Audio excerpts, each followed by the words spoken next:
नमस्कार विद्यार्थी मित्रांनो, कृषी प्रबोधिनीच्या ऑनलाईन प्लॅटफॉर्मवर मी आपणा सर्वांचं स्वागत करतो. मी तुषार ठेंबे.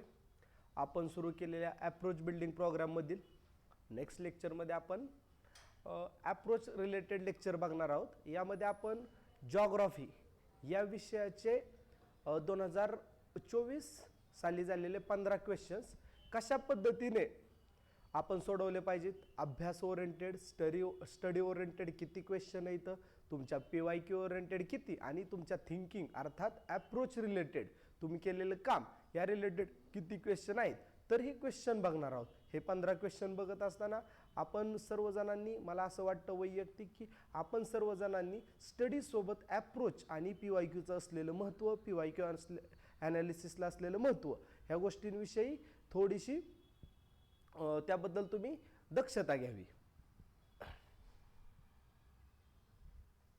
तर 2024ला झालेला राज्यसेवा पूर्व परीक्षेचा पेपर आहे. यामध्ये आपण जॉग्राफीचे क्वेश्चन बघणार आहोत.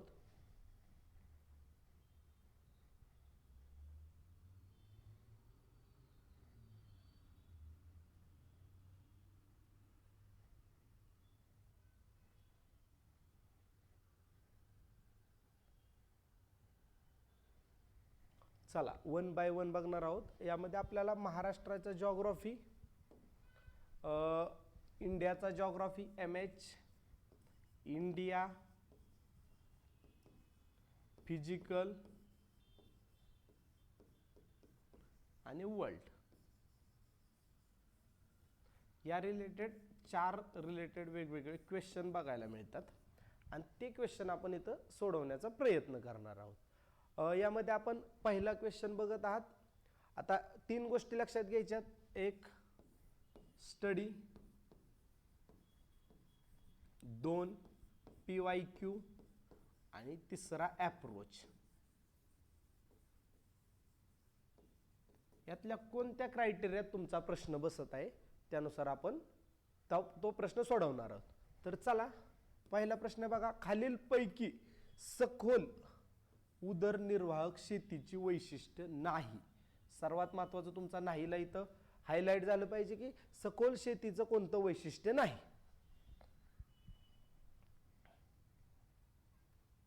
तर बघा काय विचारलेलं आहे आपल्याला. इंटेन्सिव्ह सबसिस्टन्स ॲग्रिकल्चर या रिलेटेड विचारलेलं आहे आणि आपल्याला कोणतं वैशिष्ट्य नाही विचारलेलं आहे. तर पुन्हा एकदा बघा. आता इंटेन्सिव्ह विचारले. 2 शब्द असतात, इंटेन्सिव्ह आणि एक्सटेन्सिव्ह. सर्वांना माहिती आहे इंटेन्सिव्ह मध्ये small scale, extension large scale. Okay, प्रश्न आपला सर्वांना कळला. त्यानंतर महत्त्वाची डिमांड. आता प्रश्न हा आपल्या स्टडीच्या चौकटीतला आहे का PYQ का ॲप्रोच रिलेटेड. तर इथं बघा, एक सखोल शेती विषयी विचारलं. सखोल शेतीचं काय विचारलेलं आहे आपल्याला, सखोल शेतीचं वैशिष्ट्य नाही. एक्सटेन्सिव्ह फार्मिंग म्हणजे छोटी शेती, तर याचं वैशिष्ट्य नाही विचारलेलं आहे. तुम्ही एवढी कन्सेप्ट केली, ठीक आहे. जर तुम्ही ॲग्रिकल्चर बॅकग्राऊंडचे असाल तर तुम्हाला हा क्वेश्चन इझिली येऊ शकतो. आणि जर नसाल तर आपला तेवढा वाईड अभ्यास असेल तर ठीक, नसेल तरी पण आपण या गोष्टींचा ॲप्रोचवर हा प्रश्न सोडवू शकतो. एक स्टडी पार्टमध्ये असेल तर ठीक, नसेल तर ॲप्रोचवर. बघा, सखोल शेती, सखोल उदरनिर्वाह शेतीचं वैशिष्ट्य नाही. सखोल उदरनिर्वाह शेतीचं वैशिष्ट्य काय आहे, सखोल लागवड. तर हे आहे सखोल शेती, तर सखोल लागवड असणार आहे. ठीक आहे. बघा, वैशिष्ट्य नाही असा प्रश्न विचारलेला आहे. तर हे वैशिष्ट्य आहे. ऑप्शन ए गेला. अगेन इलिमिनेशन ॲप्रोच याच्यावर काम करायचे. त्यानंतर पुढे बघा, शेतीला पशुपालन पूरक व्यवसाय या प्रश्नाविषयी विचार करा की बघा, एक छोटी शेती आहे, छोटा शेतकरी आहे. ॲप्रोच रिलेटेड बघा, ॲप्रोच काय म्हणतो, छोटी शेती आहे. तर त्या शेतीला पशुपालन हा पूरक व्यवसाय पाहिजे का. तर आपण ग्रामीण भागामध्ये बघत असतो छोटे छोटे शेतकरी ज्यांच्याकडे 2 गायी, 2 म्हशी, 4 शेळी अशा पद्धतीने असतं. तर ती गोष्टीचा विचार केला तुम्हाला तर त्यावरून आयडिया येऊन जाईल की शेतीला पशुपालन हा पूरक व्यवसाय पाहिजे. ठीक आहे. त्यानंतर बघा, इथं काय विचारलेलं आहे आपल्याला, सखोल शेतीचं वैशिष्ट्य नाही. सखोल शेतीमध्ये काय, इंटेन्सिव्ह फार्मिंग म्हणजे छोटी शेती. आणि इथं बघा कॉन्ट्रास्ट कसा दिलेला आहे, विस्तीर्ण शब्द दिलेला आहे. विस्तीर्ण असेल का, तर नाही, शेतीचा छोटा आकार असेल किंवा लहान आकार असेल तर हा चुकला. वाचण्यातूनच तुम्हाला कळला. आणि दर हेक्टरी कमाल उत्पन्न विचारले तर हेही वैशिष्ट्य असणार आहे. तर मला सांगा कोणतं वैशिष्ट्य नाही विचारलेलं आहे आणि त्यामध्ये आपल्याला एक तर सहज सापडलेले सी कुठं कुठे एक ठिकाणी 2 ठिकाणी या. आता त्यानंतर तुम्ही बघाल की शेतीला पशुपालन पूरक पाहिजे का, तर आपल्याला सरळ कळतं छोटी शेती असेल तर पाहिजे. तर हा तुमचा झाला अप्रोचचा क्वेश्चन.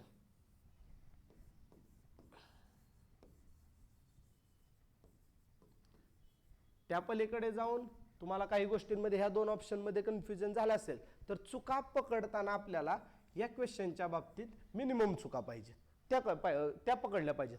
आता आपण अप्रोच बिल्डिंग प्रोग्राम आहे का नाही त्यामध्ये याच गोष्टी व्यवस्थित घेणार आहोत. 1 बाय 1 क्वेश्चन, सर्व मागच्या 6 वर्षातले सर्व क्वेश्चन, PYQ टॉपिक्स रिलेटेड आणि होलसम जे सिलेबसचं कव्हरेज आहे, जो सिलेबस गरजेचा आहे तो पूर्ण कव्हर करून घेणार आहोत. त्यानंतर 2 टेस्ट सिरीज घेणार आहोत. तर अशा पद्धतीने आपण क्वेश्चन कशा पद्धतीने, हा क्वेश्चन तुम्ही वाचण्याचा नाही तर तुमच्या अप्रोचचा आहे, तुमच्या थिंकिंगचा आहे. अशा पद्धतीने एक पहिला क्वेश्चन झाला.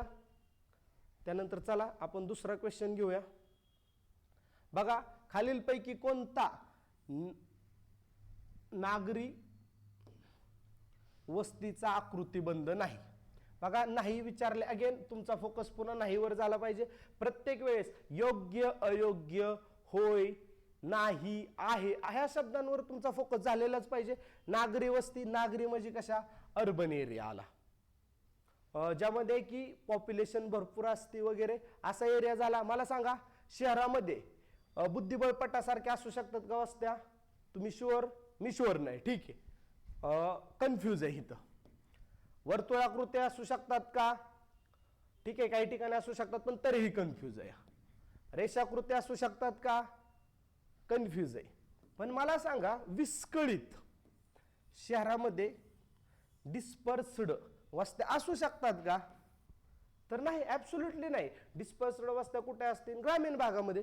विस्कळीत, एका ठिकाणी एक, पुन्हा तिथं 400 मीटरवर दुसरं, 1 किलोमीटरवर तिसरं घर. तर असा प्रश्न फक्त व्यवस्थित वाचला. मला माहिती आहे या 4ही प्रश्नांबद्दल, ह्या 3ही प्रश्नांबद्दल तुमच्या मनात डाऊट आहे की असतील का ह्याचा विचार न करता कोणती नसेल ह्याचा विचार केला तर तुम्ही हा प्रश्न व्यवस्थित, अगेन हा प्रश्न अप्रोचचा आहे. काही विद्यार्थी म्हणतील इथं चेकबोर्ड वगैरे डॅश दिलेला आहे, आयोगाने काहीतरी एक्स्ट्रा दिलंय बुद्धिबळपटासारखा. पण जर व्यवस्थित विचार केला तर ह्या 3 गोष्टी असू शकतात, पण असू शकणार नाही अशी एकच गोष्ट आहे ती ही आहे. तर हा प्रश्न तुम्हाला आलाच पाहिजे. हा प्रश्न तुम्हाला मेरिट मध्ये घेऊन जाणारा प्रश्न आहे. त्यानंतर आपण पुढचा प्रश्न बघणार आहोत.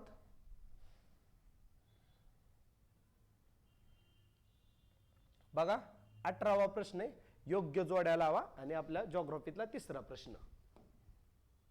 यामध्ये बघा, भारत, इक्वेडोर, USA, ऑस्ट्रेलिया या रिलेटेड माहिती दिलेली आहे. आपण आपल्या अप्रोच बिल्डिंग प्रोग्राम मध्ये वर्ल्ड जिओग्राफी जा एक फेज फॅक्ट आहेत काही त्या 10-12 पेज मध्ये ते विद्यार्थ्यांना प्रोव्हाइड केलेले आहेत. यामध्ये त्यातूनही हा प्रश्न सहज कव्हर होतो. आणि एक बेसिक नॉलेज वर बघा की तुमचं नॉलेज भारतात काय आहे. जिम कॉर्बेट 2 गेला, 4 गेला. ठीक आहे. त्यानंतर तुमच्या माहितीप्रमाणे बघा आता 2 मध्ये. ठीक आहे. बघा इथं बघा अप्रोच 4चं 4 ग्रेट बॅरियर रीफ. आता राहिल्या 2 गोष्टी की USA काय आहे, इक्वेडोर मध्ये काय. इथं अगेन तुम्हाला नॉलेजची गरज आहे. तुमचं नॉलेज जे तुम्ही वाचलेलं आहे. पण सिंपल प्रश्न आहे, सगळ्यांना माहिती आहे. आपण फिजिकलची NCERT ती आपण फिजिकलची जे वर्ल्ड आणि फिजिकलची NCERTच्या ज्या नोट्स देणार आहे दिल्यात विद्यार्थ्यांना, त्यामध्ये काय नाही USA ग्रँड कॅनियन ही ऑलरेडी गोष्ट दिलेली आहे. त्याच्यावरच तुम्हाला प्रश्न सुटून गेला की ठीक आहे चला डन. तर अशा पद्धतीने हा प्रश्न अप्रोच प्लस स्टडी असा आहे. तर या प्रश्नासाठी तुम्हाला दोन्ही गोष्टी गरजेच्या आहेत. त्यानंतर बघा, हे तवने प्रमुख जलसिंचन योजना कोणत्या जिल्ह्यात स्थित आहे. यासाठी तुम्हाला अगेन तुमचं नॉलेज पाहिजे. ही फॅक्ट आलेली आहे. महाराष्ट्राचा जिओग्राफी जे आहे त्याच्यावरली ही फॅक्ट आहे. तर ही फॅक्ट आहे, तुम्ही म्हणसाल ही फॅक्ट बरोबर येईल किंवा यायलाच पाहिजे आता अप्रोच सांग. प्रत्येक वेळेसच नाही, 2-3 प्रश्न असू शकतात ज्यांना अप्रोचची गरज, म्हणजे अप्रोच काही सांगता येणार नाही तर फॅक्ट असणं माहिती आहे. पण मला वैयक्तिक वाटतं की कसा हा प्रश्न सुटू शकतो की तुम्ही जर कोकणातील असाल तर तुम्ही ऍटलिस्ट सिंधुदुर्ग इलिमिनेट केला पाहिजे. तुम्ही मराठवाड्यातील असाल तर मराठवाडा, आता तुम्ही कोकणातील असाल तर तुम्हाला सिंधुदुर्ग आणि रायगड या दोन मधला सिंधुदुर्ग इलिमिनेट होईल, तुमच्या लगेच लक्षात येईल. जर तुम्ही पश्चिम महाराष्ट्र किंवा मराठवाड्यातील असाल तर तुम्ही ऍटलिस्ट बीड आणि सिंधुदुर्ग इलिमिनेट करू शकता, कारण सिंधुदुर्ग या जिल्ह्यामध्ये असं काही जलसिंचन योजना नाहीत, आपण वाचलेलं आहे, कारण ते भरपूर समुद्राच्या किनारी आणि डोंगराळ भाग आहे. तर ठीक आहे, ह्या दोन मध्ये तुम्ही रिस्क घेऊ शकता, कोणतीही रिस्क घ्या, ह्याचं उत्तर रायगड आहे. पण ऍटलिस्ट आपण 2 ऑप्शन मध्ये गेलं पाहिजे. अगेन थोडासा अप्रोच आहे की ते अप्रोच गरजेचं आहे. आता वैयक्तिकली ह्या प्रश्नाकडे बघताना मला असं वाटतं की इथं नॉलेज गरजेचं आहे. नॉलेज नसेल तर तुम्ही अप्रोचवर 2 क्वेश्चन मध्ये जा आणि ते सोडवण्याचा प्रयत्न करा. आता बघा, खालीलपैकी कोणता जलजन्य खडकाचा गुणधर्म नाही? अगेन नाही विचारले, आहे नाही. ठीक आहे, चला, जलजन्य खडक म्हणजे काय? अग्निजन्य खडक आहेत आणि त्यांच्यानंतरचे जे स्टेप मध्ये बनलेले असतात खडक त्यांना जलजन्य खडक म्हणतात. म्हणजे काय की बाबा अग्निजन्य खडक त्यांचा भुगा झाला आणि ते जमिनीत प्रेशर मध्ये तयार झाले की बाबा वेगवेगळे जलजन्य खडक तयार होतात. सरळ आहे की खडकांच्या भुग्यापासून बनलेले खडक जे काय असणार आहे, ठिसूळ असणार आहे. इथं तर बघा, एकाच खडकाच्या थरात अनेक आकारांचे कण संघटित झालेले असतात. जलजन्य खडक बघा, आता वेगवेगळे कण एकत्र आले आणि त्यांचे लेअर बनत जाणार आहे इथं आणि त्याच्यापासून एक होलसम खडक तयार होणार आहे. ठीक आहे, आता बघा, आवडावे आकाराचे असून आपण काय म्हणलं, जलजन्य खडक आहे तर कणांपासून बनलेले आहेत. कठीण कुठनं आलं? ठिसूळ आलं. ठीक आहे, त्यानंतर खडकात प्रामुख्याने जीवाश्म, बरोबर आहे, इकडून तिकडून वाहून आलेले नदी नाल्यांमधून आलेले खडक तिथं असू शकतात, जीवाश्म असू शकतात. बघा, खडक मृदू असतात, त्यांची झीज लवकर होते. डन. आता या प्रश्नामध्ये बघा, प्रश्नाकडे बघण्याचा दृष्टिकोन की हा प्रश्न आहे, या प्रश्नामध्ये बघा, खडक कठीण आकाराचे असतात आणि मृदू असतात. कॉन्ट्रास्ट तयार झाला. लगेच तुम्हाला कळलं पाहिजे की हे 2 ऑप्शन आहेत, तर ह्यातला 2 मधला एक कुठला तरी चुकीचा असणार आहे. ह्यातला कुठला चुकीचा? लगेच जलजन्य खडक. जलजन्य खडक कसे तयार होतात, एक बेसिक कन्सेप्ट तुमच्या पुढे आली. ती गोष्ट आपण कधीही केलेली असते आणि अगेन अप्रोच बिल्डिंग प्रोग्राम मध्ये अशा छोट्या छोट्या सुद्धा गोष्टी घेणार आहोत. लगेच तुमच्या लक्षात येईल की मृदू असतात पण कठीण नसतात. अगेन पुढे जाऊन तुम्ही ह्या गोष्टी व्यवस्थित केल्या तर अजून तुम्हाला व्यवस्थित, आतापर्यंत हा प्रश्न पुन्हा मी अप्रोच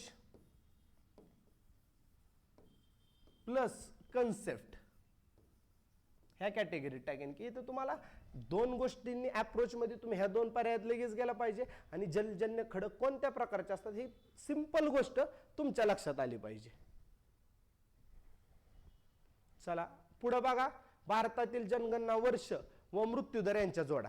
आता बघा, भारत स्वतंत्र झाल्यापासून आपला मृत्यूदर हळूहळू हळूहळू कमी होत आलेला आहे. इथं सिंपल आहे, 81,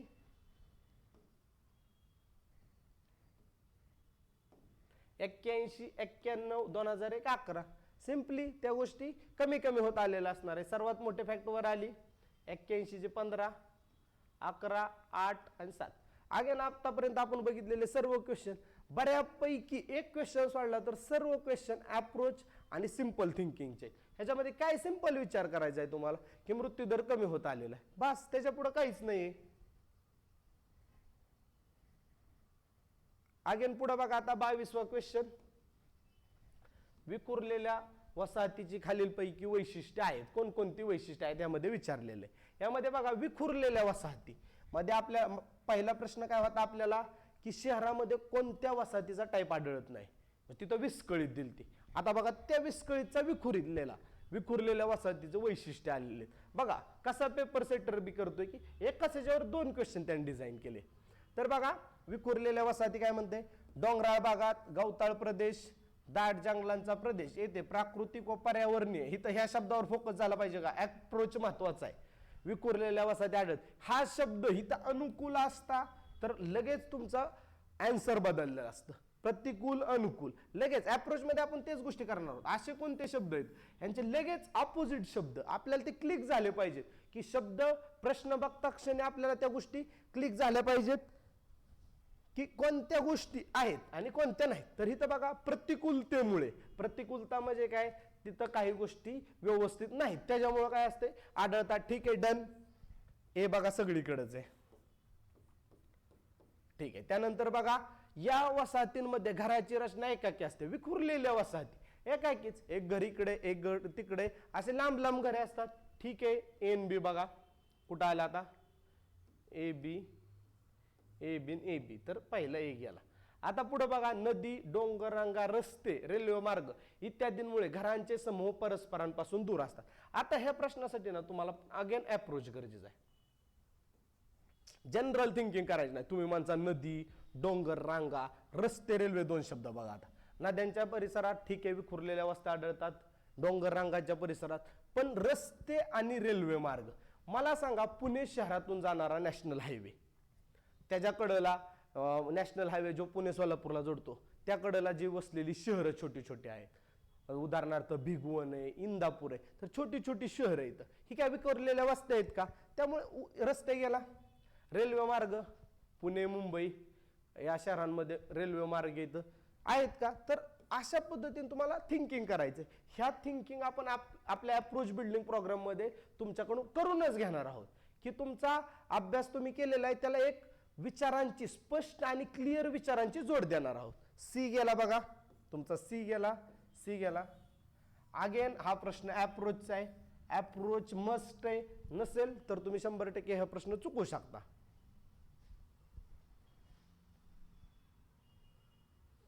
आता बघा तुमच्या सिंपल नॉलेजचा किंवा PYQ बेसवरचा प्रश्न आला की मला सांगा, खाली काय विचारले, सिंधू नदीची उपनदी नाही, पुन्हा आहे नाही वर जोर. जर आहे एकाकी तुम्ही वाचलं, पटदिसनी गडबडीत चिनाबला करून पुढे जाचाल, तर तसं नाही. तर इथं काय विचारलंय, सिंधू नदीची उपनदी कोणती? तर यामध्ये बघा कुठली कुठली या, चिनाब आहे, बियास आहे, रावी आहे. सोन आहे का? तर नाही. तर अशा पद्धतीने तुम्हाला एक PYQ बेस किंवा जनरल जे आपले लेक्चर आहे इथं अप्रोच बिल्डिंग प्रोग्राम मधले, ज्यामध्ये तुमच्याकडनं सिलेबस कव्हर करणार, त्यामध्ये आपण नदी प्रणाली रिलेटेड म्हटलं भारताच्या, तर भारतातील मुख्य नद्या, उदाहरणार्थ त्यातली सिंधू, ब्रह्मपुत्रा, ज्या ज्या मुख्य नद्या आहेत, गोदावरी, नर्मदा, वरली, खाली कृष्णा आहे, सगळ्या नद्या महत्वाच्या नद्या, त्यांची उगमस्थान. पण स्पेसिफिकली सिंधू नदी मागच्या 5-7 वर्षात राज्यसेवेला विचारले गेलेले प्रश्न लक्षात घेता सिंधू नदीच्या उपनद्या आणि त्यांची स्पेसिफिक असलेली उगमस्थान ह्या गोष्टी करणार आहोत. त्याचबरोबर ह्या महत्वाच्या नद्यांवरला एक एक महत्वाचा जलाशय, सर्व महत्वाच्या नद्यांची एक एक उपनदी, एवढ्या लिमिटेड गोष्टी करणार आहोत. या लिमिटेड गोष्टींमधून आपला नदी प्रणाली टॉपिक मला वाटतं मॅक्सिमम 15 मिनिटात कव्हर होणार आहे. त्याच्यापेक्षा जास्त टाइमची गरज नाही. त्याच्यापेक्षा जास्त टाइम तुम्ही करून जर त्या गोष्टी एक्स्ट्राच्या करत असाल तर स्वतःचे प्रश्न चुकण्याचे प्रमाण तुम्ही वाढवणार आहे, कारण एक्स्ट्राचा डाटा हा त्या बाजूला तुम्हाला घेऊन जातो.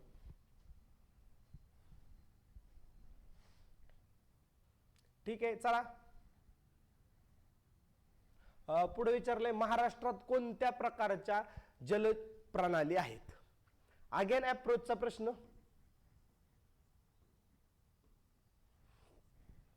वृक्षाकार, समांतर, अनिश्चित, जाळीदार. आता मला सांगा तुम्हाला फिक्स कोणकोणत्या गोष्टी सांगता येत आहेत?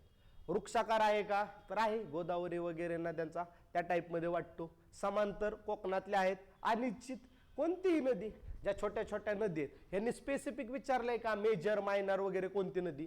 काय विचारलंय? जलप्रणाली विचारलंय, नदी पण विचारली नाही. यामध्ये जलप्रणालीत काय असू शकतो? ओढे वगैरे, त्याबद्दल तुम्हाला नॉलेज आहे का? इथं नदी असती तर दुसरं एखादं उत्तर प्रॉबेबली आलं असू शकतं, पण इथं काय विचारलंय? जलप्रणाली. शब्द लक्षात घ्या महत्वाचं, अप्रोच मधला महत्वाचा शब्द, ड्रेनेज पॅटर्न. ड्रेनेज पॅटर्न म्हणजे काय? सर्वांनी हे प्रश्न वाचताना की विचार केला की नदी प्रणाली विषयी विचारले, कारण पुस्तकात नदी प्रणाली दिले की नदी प्रणालीचे असे असे टाईप आहेत, त्यामध्ये वृक्षाकार, समांतर वगैरे दिलेले. वृक्षाकार नदी कोणती, समांतर कोकणातल्या नद्या वगैरे त्याविषयी माहिती दिली. पण इथं विचारलंय तुम्हाला काय? Drainage pattern. जाळीदार असू शकतात, अनिश्चित, कारण तुम्हाला ड्रेनेज पॅटर्न अनलिमिटेड आहे, इथं तुम्ही स्पेसिफिक सांगू शकत नाही. यासाठी तुम्हाला अनलिमिटेड गोष्टी तर तुम्हाला इथं ऑल अबाउट घेऊन जाणंच आहे. अगेन हा अप्रोचचा प्रश्न आहे. बघा हा आता फॅक्ट बेस्ड प्रश्न आला ज्यामध्ये तुम्हाला माहिती असण्याची गरज असते. आता इथं काय विचारले, योग्य विधान निवडा विचारलेले. यामध्ये सन 2011च्या अंतिम जनगणनेनुसार महाराष्ट्रात लोकसंख्येची सर्वात जास्त घनता मुंबई उपनगर जिल्ह्यात होती. ठीक आहे. त्यानंतर 2011च्या अंतिम जनगणनेनुसार, बघा शब्द अंतिम वापरले तर कधी कधी यात फसू शकतं, इथं काही विशेष फसवलेलं नाही. महाराष्ट्रात लोकसंख्येच्या घनतेत कोल्हापूर जिल्ह्याचा 5वा क्रमांक आहे. यामध्ये मला असं वाटतं की तुम्हाला मुंबई उपनगर याविषयी सर्वांना माहित असेल.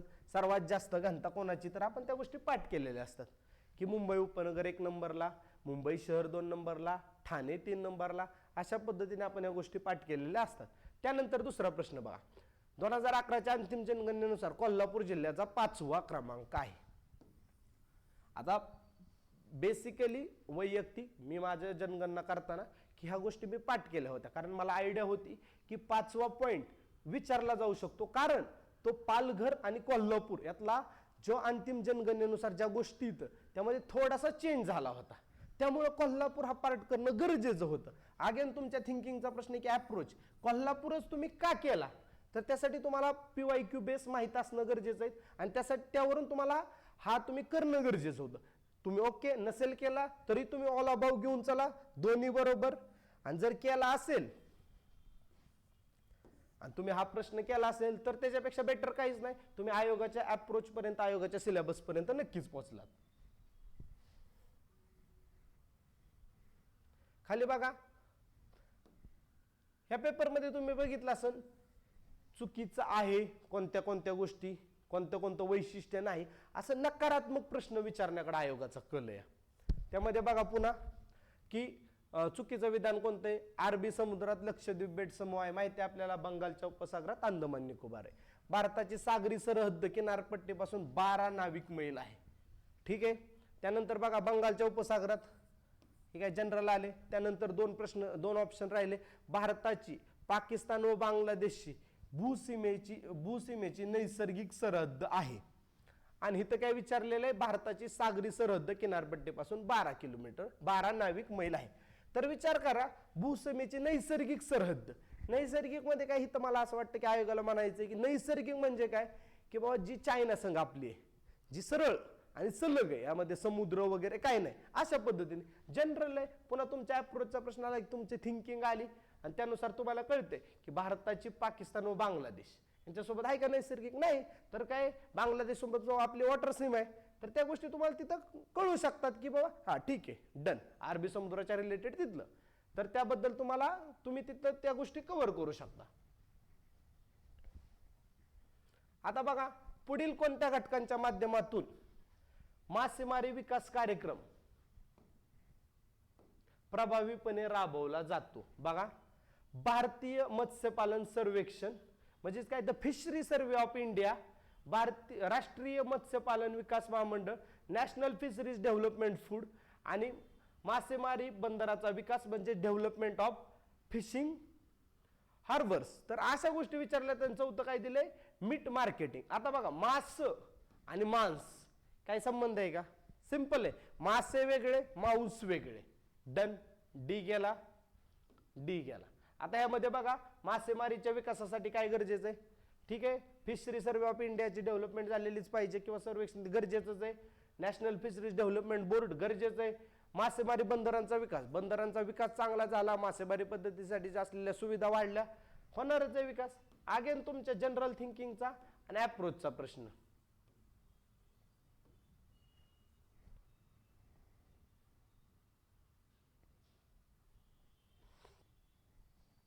त्यानंतर बघा, खाली दिलेल्या पर्यायातील संयुक्त संस्थानातील सर्वात लांब नदी कोणती, सर्वात लांब नदी विचारले. अगेन तुम्हाला त्या गोष्टी तुम्ही केलेल्याच पाहिजेत की फिजिकल जिओग्राफी ऑफ इंडिया, त्यात कोणकोणत्या गोष्टी आहेत, तर त्याचे आपण एक 12-13 पानाची नोट्स बनवले. त्या पेजमध्ये ह्या गोष्टी सहजली सिम्पली त्यामध्ये ऍड झालेल्या आहेत की बाबा वेगवेगळ्या थेअरीज, वेगवेगळ्या नद्या, लांबी रुंदीनुसार, वेगवेगळी सरोवरे, देशांची रिलेटेड छोटी छोटी माहिती, खंड वगैरे. तर मला सांगा, मिसिसिपी, कोलंबिया, हॅडसन आणि स्नेक. सर्वात लांब नदी कोणती? जनरल नॉलेजचा क्वेश्चन होता, मिसिसिपी, किंवा तुम्ही नोट्स मधून त्या बघू शकता. पुन्हा बघा पुढचा प्रश्न,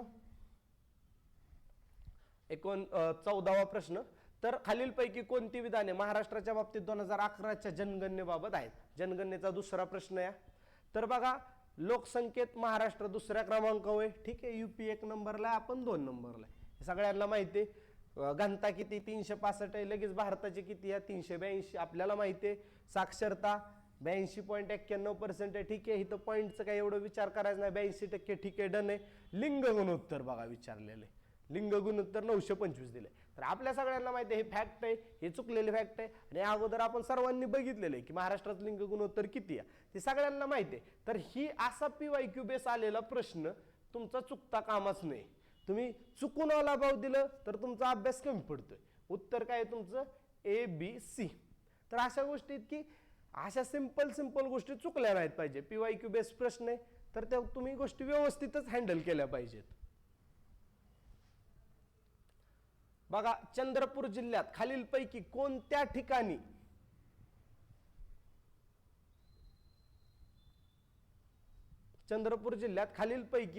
ठिकाणी दगडी कोळसा सापडतो? बघा विचारलेले चंद्रपूर जिल्ह्यातील कोणत्या ठिकाणी दगडी कोळसा आढळतो? बांदर, घुगुस, तेलवासा आणि वणी. आता बघा, वणी हे यवतमाळमध्ये तुम्हाला क्लिक झालं, डन. वणी यवतमाळ सगळ्यांना माहिती.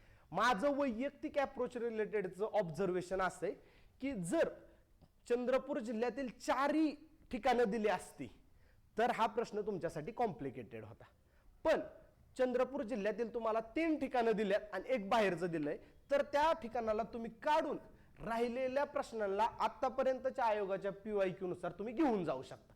आणि ती बऱ्यापैकी आयोगाने आतापर्यंत उत्तरं दिलेली आहेत. जर वणीऐवजी जर चंद्रपूर मधील अजून एखादं ठिकाण असतं तर त्या केसमध्ये आपल्याला तेवढा विचार करायला वाव नसता मिळाला की नक्की कोणता ऑप्शन काय करता येईल ह्यामध्ये. पण इथं वणी यवतमाळ देऊन आयोगाने स्वतः ट्रिक दिलेले की तुम्ही ABC करा. मला वाटतं पहिल्या की याचं उत्तर काहीतरी दुसरं दिलं होतं आयोगाने, पण आता परत बदललेलं. तर बघा, आपण आता 15 क्वेश्चन बघितले.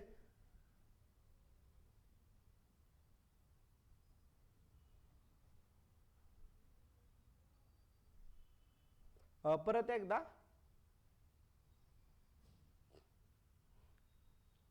त्या 15 मधील किती अभ्यासाचे, किती PYQचे होते, महाराष्ट्राच्या रिलेटेड कोणते होते? बघा, हा प्रश्न सखोल शेती संदर्भात आहे तुमच्या.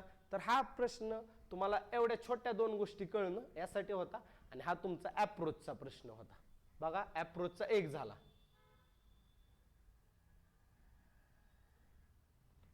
2 सिंपल आहे. तुम्हाला कोणत्या गोष्टी आहेत यापेक्षा कोणत्या नाही हे कळणं गरजेचं होतं. अगेन अप्रोचचे 2 क्वेश्चन झाले.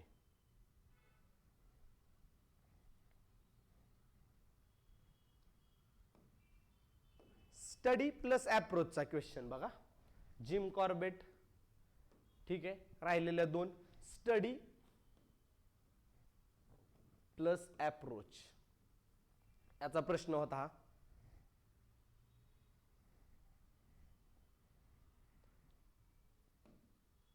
कोर स्टडीचा प्रश्न होता, पण मला अपेक्षित आहे ह्याच्यामध्ये तुम्ही 2 किंवा 1 ऑप्शन ऍटलीस्ट इलिमिनेट करणे. कोर स्टडी, ज्याला जिओग्राफीला 14-15 बरोबर आणायचे त्याच्यासाठी स्टडी रिलेटेड असा डिफिकल्ट क्वेश्चन आला तरी तुम्हाला बरोबर आला पाहिजे. एवढ्या लेवलचा अभ्यास पाहिजे. राज्यसेवेची डिमांड आहे आपल्याला 100 पैकी 100 क्वेश्चन बरोबर आणायचे नाहीत. प्रत्येक सब्जेक्टमध्ये 11, 12, 13 यातला 1 आकडा आला तरी चालतोय. कधी एखाद्यात कमी आला, एखाद्यात वाढला, काही प्रॉब्लेम नाही.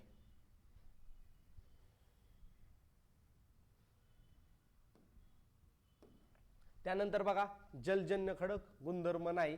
इथं बघा, कठीण मृदू कॉन्ट्रास्ट तयार. अगेन अप्रोचचा प्रश्न, सिंपली तुम्ही डन करून तो प्रश्न सोडवू शकता. ठीक आहे, अगेन तुम्हाला एक साधी कन्सेप्ट किंवा साधा अप्रोच माहित असेल की लोकसंख्या कमी होत चालली, मृत्यूदर कमी होत चाललाय, बस अजून काय पाहिजे.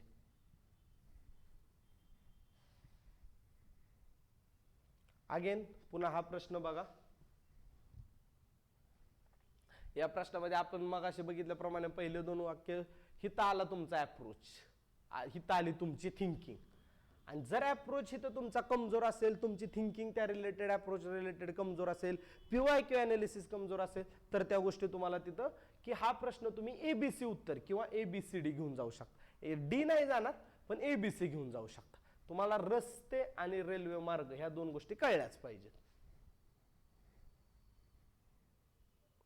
अगेन अभ्यासाचा प्रश्न इथं की तुम्हाला स्टडी आणि नॉर्मल स्टडी, यालाच आपण बेसिक स्टडी म्हणतो की त्याची गरज आहे.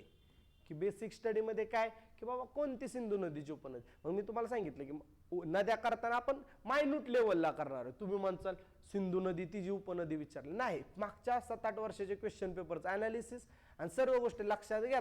नदी प्रणाली अतिशय कन्साइज म्हणजे 1 ते 1.5 पानातल्या नोट्समध्ये तो बसणारा चॅप्टर आहे. त्यामध्ये एक्स्ट्रा काय तुम्हाला करायची गरज नाहीये. ठीक आहे. महाराष्ट्रात आता पुन्हा एकदा अप्रोचचा प्रश्न की इथं तुम्हाला ड्रेनेज पॅटर्न विचारलंय, जलप्रणाली विचारलंय, इथं नदी विचारलेलं नाही. विद्यार्थी मित्रांनो लक्षात घ्या, नदी विचारलेलं नाही. त्यामुळं तुमचा अप्रोच चांगला असेल तर तुम्ही ह्या प्रश्नाला इथंच येऊन जाणार, नाहीतर तुम्ही म्हणता की अनिश्चित असन का नसल का. तर थिंकिंग त्यासाठी आपण अप्रोच बिल्डिंग प्रोग्राम मध्ये ही थिंकिंग तुमच्याकडनं डेव्हलप करून घेणार आहोत.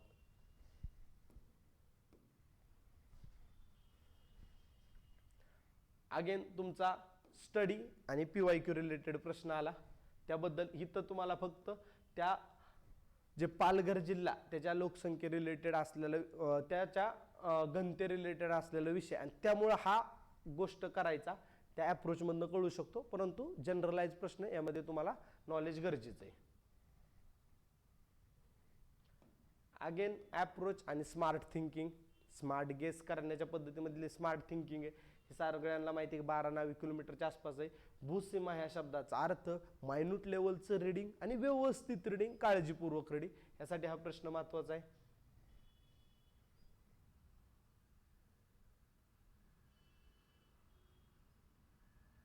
बघा, मासेमारी विकास कार्यक्रम प्रभावीपणे सिंपल रीडिंग करणं गरजेचं आहे. इथं तुम्हाला थोडंफार अप्रोच रिलेटेड नॉलेज असेल तर तुम्ही अशा प्रश्नांमध्ये सिंपल रीडिंग करू शकता. नाहीतर तुम्ही त्या रिलेटेड नॉलेज नसलं घेतलं तर मग तुम्ही पुन्हा ह्या दोन ऑप्शनमध्ये कन्फ्यूज होतात की नक्की काय करू. पण सिंपल आहे हा प्रश्न, काही कन्फ्यूज होण्यासारखा नाही आहे. तुमचं सिंपल रीडिंग, सिंपल नॉलेज असलं तुम्हाला हा प्रश्न जमणार आहे. त्यानंतर संयुक्त संस्थानातील सर्वात लांब नदी, डन सिंपल स्टडीचा प्रश्न आहे तुमच्या.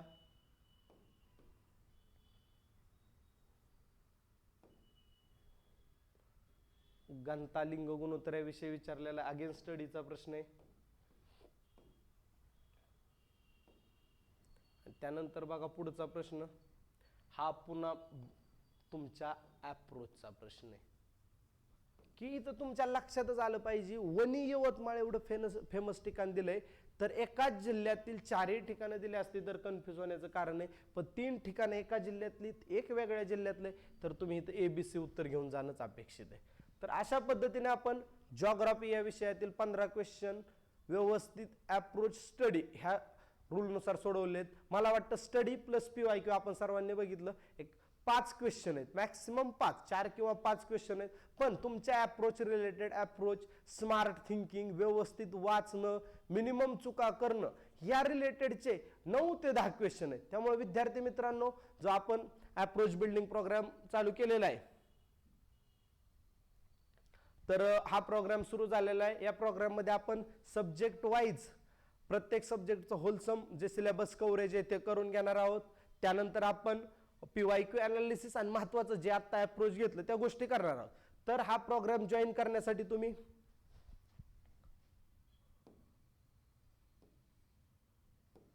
मला संपर्क करू शकता.